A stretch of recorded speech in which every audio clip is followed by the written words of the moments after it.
Parlons des professeurs qui s'autocensurent. Pourquoi?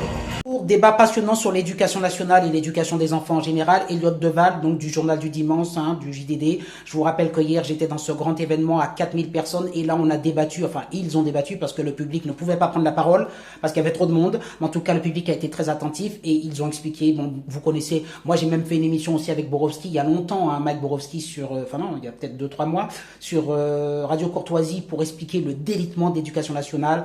Elle est sur GPTV maintenant l'émission, vous pourrez aller la voir où je dénonce notamment la politique de Najat Vallaud-Belkacem et tous les autres, je pourrais les citer, Pape Ndiaye, Belloubet, tout ça. Pourquoi y a-t-il aujourd'hui ce bras de fer entre l'école publique et l'école privée?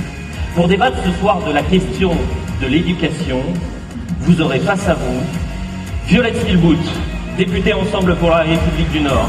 Ces pédagogistes-là, ça nous a mené à la ruine. On a tous reconnu que aucun jeune ne sait écrire, compter, lire, quoi que ce soit. Par contre, il y a toutes sortes d'entrismes, toutes sortes d'éducation à la vie, comme vous connaissez, Evras et tous ces programmes qui viennent encombrer l'esprit bon, bref, vous savez tout ça, des étudiants, et on leur donne à 99% le bac. Enfin bon, on connaît tout ça. Et donc, ils ont fait un débat intéressant. Comment réformer l'école et quelle est la différence entre le public et le privé? Pourquoi la plupart des familles, dès qu'elles ont la possibilité mettre leur enfant dans l'école privée, oui, parce que dans le public c'est un niveau tellement bas, tellement famélique que tu mets ton enfant là-bas, t'es sûr qu'il ressort ignare, excuse-moi, et en plus avec tout un tas de mauvais comportements.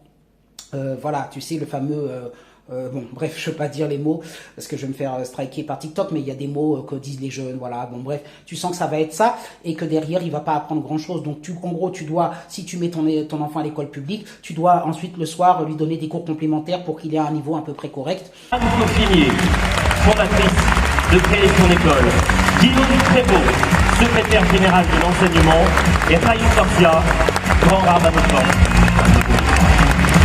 Bon, après, il y a l'école privée, il y a tout ça. Donc, c'était un débat intéressant. Vous retrouverez la vidéo sur mon TikTok, à des endroits aussi sur ma chaîne YouTube.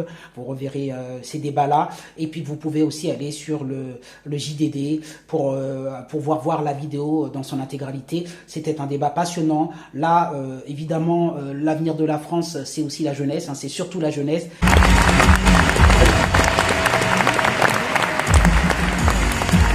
Merci à tous les quatre de venir débattre avec nous et d'être peut-être pour la première fois face à vos lecteurs et lecteurs et face aux Français. Et quand on voit, je vous ai dit depuis 40 ans, mais je vous ai dit, j'ai cité Najat Vallaud-Belkacem, mais c'est même avant elle.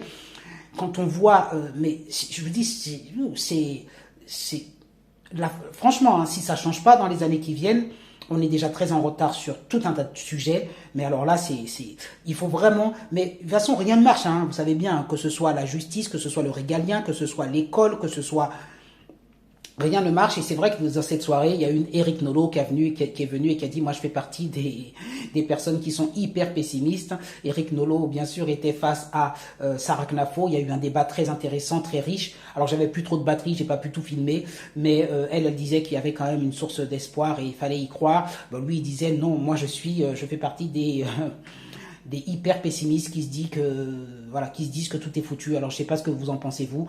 Je pense que rien n'est jamais foutu, mais il faut à un moment donné des politiciens très très forts. Si Sarah Knafo et Éric Zemmour, par miracle, si je puis dire, arrivaient à être au pouvoir, vous savez que là l'école, ça, franchement dans les 4-5 ans, ça aurait pu rien avoir. Mais il faut se donner les moyens. Allez, je vous souhaite une bonne journée.